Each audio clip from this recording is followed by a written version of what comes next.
Hey everyone, talking about the top 5 best rose and oud scents, not in any particular order. For the most part, I would say pretty unisex, but I'll note if one of them is masculine or feminine leaning or anything like that.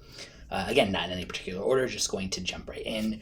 One, The Long Kiss Goodnight by Chris Collins. The notes in this are saffron, passionfruit, coffee bean, frankincense, centifolia rose, pink peony, oud, amber, and vanilla. So this is, as with all of these, so well blended, smells so high quality, and it's like rich but yet smooth, deep, but has kind of like a fresh sheen to it as well.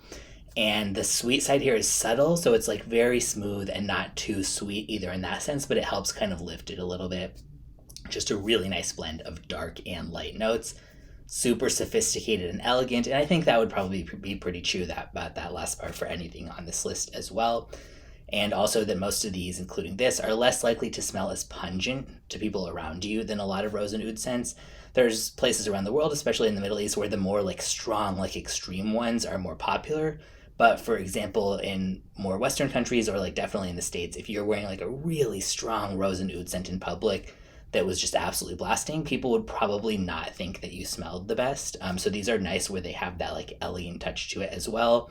So can easily be worn in very diverse situations. And this particular one I would say is more wearable in warm weather than the typical rose and oud. And that's overall unisex, 175 for a 50 milliliter bottle and moderate to good longevity and projection. Next, Oud in Acacia by Sense of Wood. This has orange flower, rose, oud of course, orris, carrot, immortelle, amberwood, vanilla, and cedar.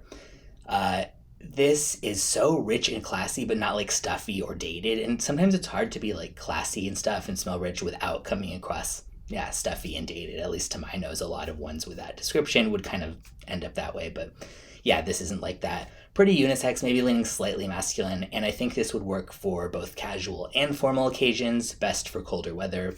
Deeply woodsy with just the right amount of like sweetness and some powder, where it doesn't become overwhelming in any one direction, just exceptionally well blended. And I'd say it's unique without smelling like weird or off-putting. Moderate to good longevity, moderate projection, and that one goes for $2.40 for a 75 milliliter bottle. Next, Greenwich by Boadicea the Victorious. This has notes of bergamot, saffron, red berries, sage, rose, galbanum leather, amber, musk, oud, patchouli, and vetiver. So this is like attractive, very high quality smelling, smoky and leathery rose and oud that is both classy and badass at the same time. The rose and oud are done in a very smooth way, but without like sacrificing depth and richness, so it has plenty of that. And I would say this is more versatile than the average rose and oud scent as well, and being wearable across most seasons and most weather. There's also some warm spice and vetiver here.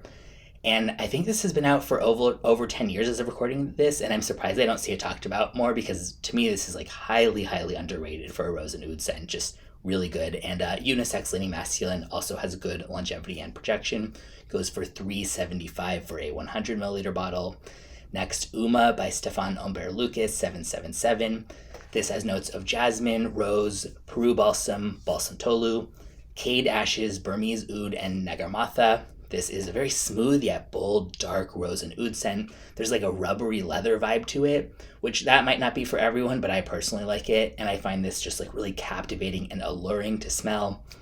I was really impressed with this one, and this was one of kind of the first rose and oud scents that I tried where I was like, oh wait, yeah, even as someone who's not a big fan of rose and oud, it's possible for me to find ones that are like, wow, that's really good. The rose here is like lightly powdery and fresh and clean, almost like a sweet raspberry note in the way that it combines with the clean jasmine. The oud is really well behaved, not intense. Those aspects may be downsides to some, but I think they're great, especially because it's balanced with that rubbery leather, so there's still definitely an intensity and, a more interesting vibe there too. There's also like a refined smokiness to here and just overall really amazing. Good longevity, pretty good projection, very unisex, I would say, and goes for $4.85 for a 50 milliliter. So, yikes, that is by far the most expensive one on here. And last, Full Dark by Solstice Scents. This has notes of amber, resin, saffron, black rose, black musk, oud, fossilized amber, leather, smoked amber, and spice.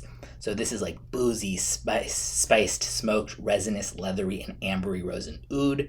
it feels more original and daring and like badass and kind of captivating than a lot of similar scents of, rose and oud ones, I guess, a lot of the time. The rose and oud are certainly present here, but with this one, I would say more than others on this list, they share the stage with the other notes as well.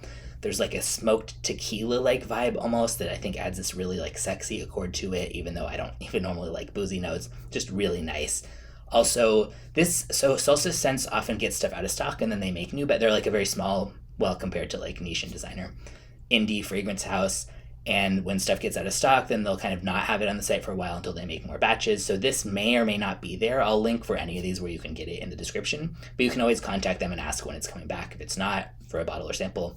And this is definitely the most reasonably priced on here. I think it was around $85 for a 60 milliliter.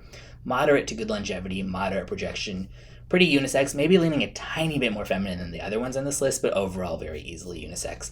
And so these are for the most part obviously on the very pricey side, but that is what the deal is with rose and oud. And when I make these type of lists, I don't factor in like, oh, the best ones and they're affordable or something like that. I would rather make a separate list that's like, oh, the best affordable, blah, blah, blah. And these are seriously just about the best of the best scents, or at least what I think they are. As mentioned, I'll link in the description where you can get any of these. And if you have a favorite rose and oud scent that I didn't mention, let me know. I've tried so many, and there's so many good ones, but these are the only 5 that I've really felt like, wow, that is like the, tied, I guess, altogether best rose and oud scent that I've ever tried.